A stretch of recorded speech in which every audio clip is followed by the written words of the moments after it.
Headlines प्रायोजक रामबंधू पापड आटा आणि पापड मसाला।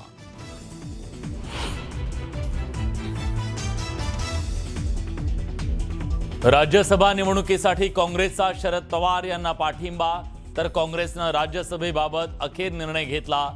मविया एक आहे, एकत्र राहील, संजय राऊतांचं ट्विट। भाजपकडून राज्यसभेसाठी उमेदवार जाहीर, विनोद तावडेंसह रामदास आठवलेंना संधी, तर माया इवनाते आणि रामराव वडकुतेंना राज्यसभेची लॉटरी, तर संधी हुकलेल्या नवनीत राणांचं स्टेटस चर्चेत। रोहित पवार यांचा प्रफुल्ल पटेलांवर गंभीर आरोप, बोईंग 786 विमान खरेदीत घोटाळ्याचा आरोप, त्रुटी असतानाही विमान खरेदी, रोहित पवारांचा दावा।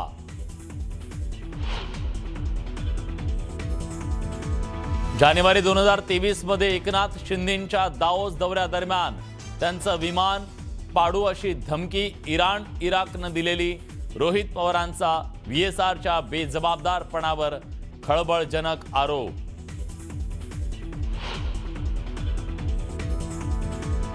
मनसे आणि ठाकरेंच्या शिवसेनेचा तिढा सुटला, प्रभाग समिती निवडणुका ठाकरे बंधू एकत्र लढवणार, यशवंत किल्लेदार यांना प्रभाग समिती अध्यक्षपद मिळणार।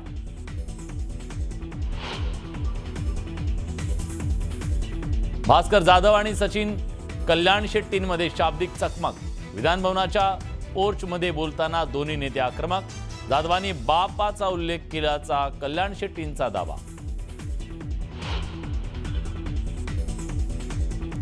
नितीश कुमार जेडीयू कडून राज्यसभेचे उमेदवार असल्याची सूत्रांची माहिती, नितीश कुमार उद्या नामांकन अर्ज दाखल करणार, बिहारच्या राजकारणात मोठी खळबळ।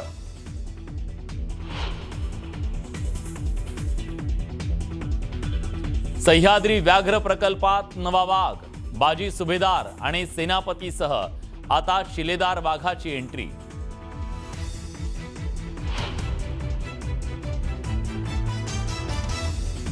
आयातुल्ला खामेनींचा मुलगा मोजतबा खामेनी बनला इराणचा सर्वोच्च नेता। 88 सदस्यांच्या सभागृहात मोजतबा खामेनीला मिळाले 54 मतं।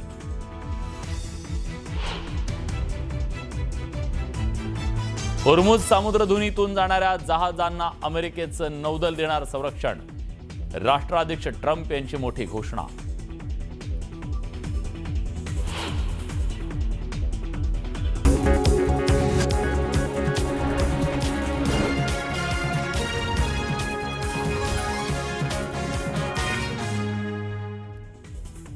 न्यूज 18 मराठीच्या कॉटन किंग स्टुडिओ मध्ये आपलं स्वागत। मंडळी नमस्कार, मी विलास बडे, तुम्ही पाहताय आपला महाराष्ट्र। राज्यसभेच्या एका जागेसाठी आज अखेर उमेदवार ठरलेला आहे आणि त्या अनुषंगानं गेल्या काही दिवसापासून सुरू असलेली जी रस्सीखेच होती ती अखेर संपली। ज्या नावावर एकमत झालं ते नाव आहे शरद पवार। काँग्रेस आणि ठाकरेंच्या शिवसेनेनं जोरदार उढाताण केली, पण पवारांचं नाव समोर येताच दोघांनीही नाद सोडून दिला। पण त्यासाठी पवारांच्या राष्ट्रवादीला आपल्या मित्रांच्या बऱ्याच नाकदुऱ्या काढाव्या लागल्याचं बोललं जात आहे। राज्यसभेसाठी मवियाचं ठरलं,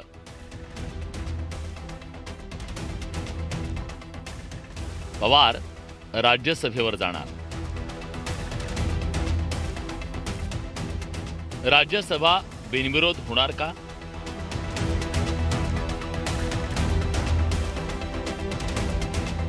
राज्यसभा निवडणुकीची घोषणा झाल्यानंतर महाविकास आघाडीत राज्यसभेसाठी जोरदार रस्सीखेच सुरू होती।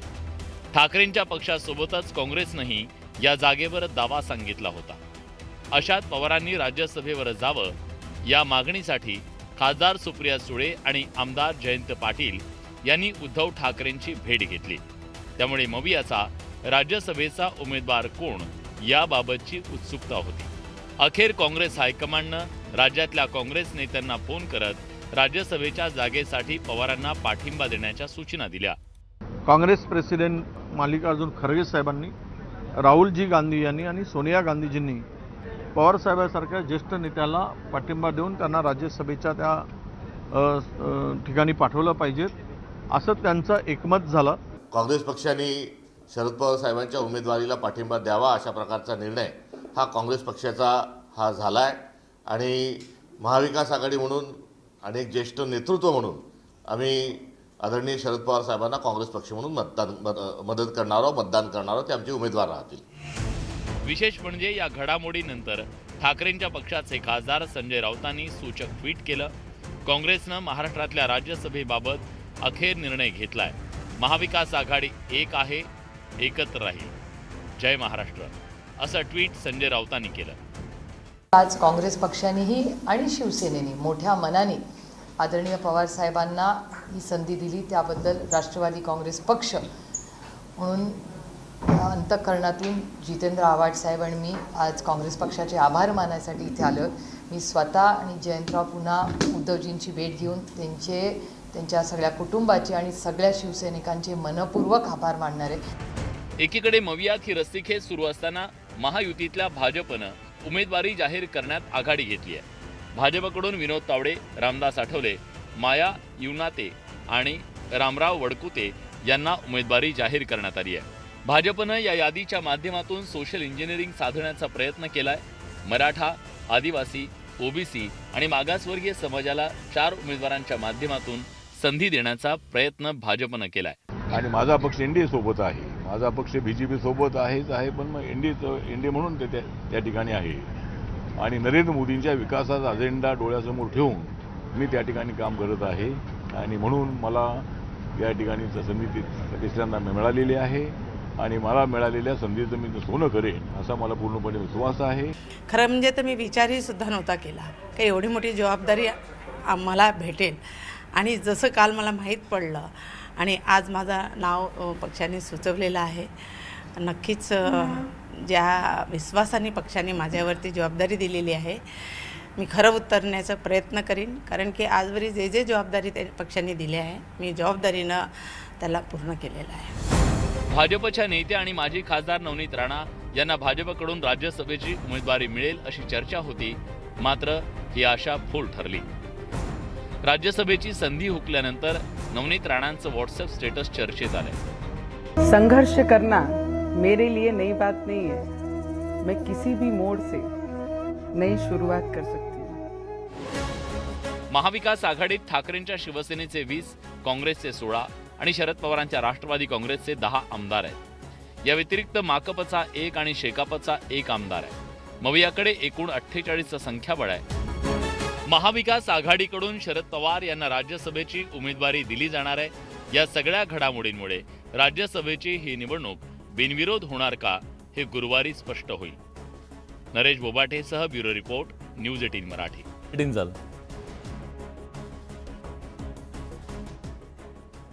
उपमुख्यमंत्री अजित पवार यांच्या विमान अपघाताबाबत आमदार रोहित पवारांनी नवा गौप्यस्फोट केलाय. त्यामुळे दादांचा अपघात की गुन्हेगारी कट हा प्रश्न पुन्हा निर्माण झालाय.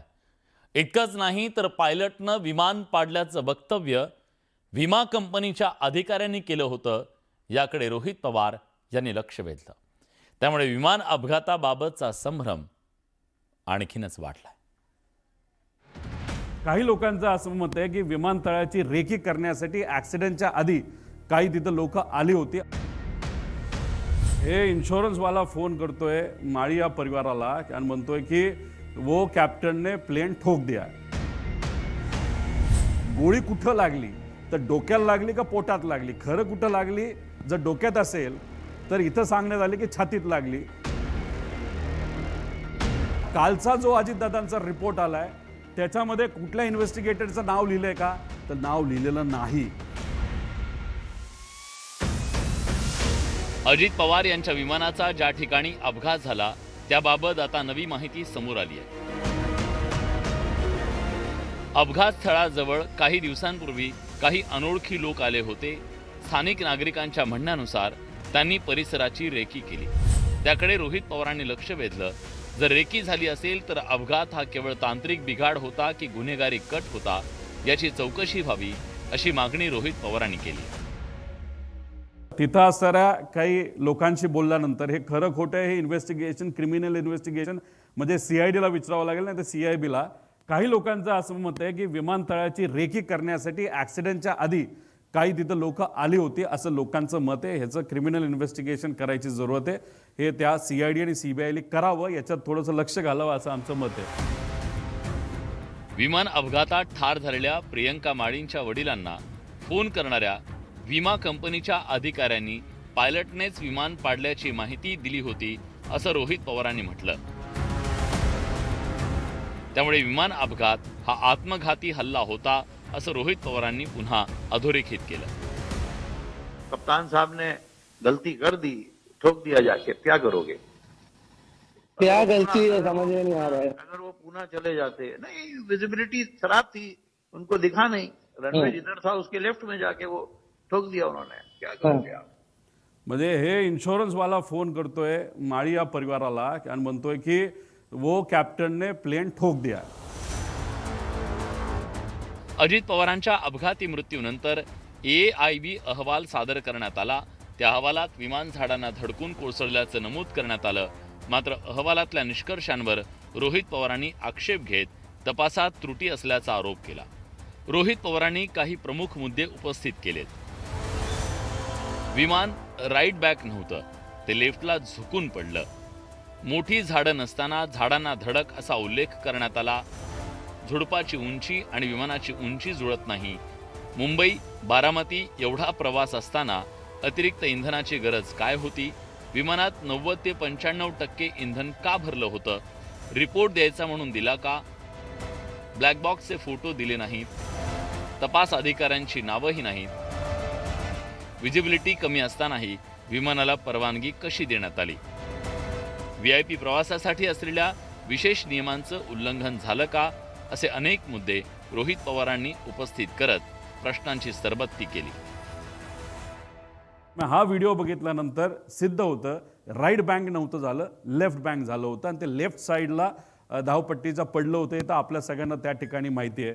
त्यामुळे या रिपोर्टमध्येच बेसिक जी गोष्ट आहे, गोळी कुठं लागली हेच जर आपण विचारायला गेलं तर डोक्याला लागली का पोटात लागली, खरं कुठं लागली जर डोक्यात असेल तर इथं सांगण्यात आले की छातीत लागली. मग इथं बेसिकच जे ऑब्झर्वेशन आहे ते या रिपोर्टरचं नाही तर सॉरी त्या AIB या संस्थेचं चुकलंय. कालचा जो अजितदादांचा रिपोर्ट आलाय त्याच्यामध्ये कुठल्या इन्व्हेस्टिगेटरचं नाव लिहिलंय का? तर नाव लिहिलेलं नाही. कदाचित इन्व्हेस्टिगेटरच घाबरले असतील. याच्यात मॅन्युप्युलेशन, कागदपत्राची हेराफेरी आणि याच्यामध्ये इतक्या गोष्टी होणार आहे तर नावच देऊ नका, म्हणजे उद्या जाऊन कुणी त्या लोकांवर आक्षेप घेणार नाही, अशी कदाचित त्या ठिकाणी भूमिका असावी. संबंधित कंपनीची चौकशी करण्याची मागणी रोहित पवारांनी केली. तपासाची दिशा पाहता कोणीतरी VSR कंपनीला वाचवतंय का अशी शंका असल्याचं रोहित पवार म्हणाले. तर रोहित पवारांनी उपस्थित केलेले मुद्दे आणि घेतलेले आक्षेप यावर सत्ताधाऱ्यांकडून उत्तर देण्यात आलं.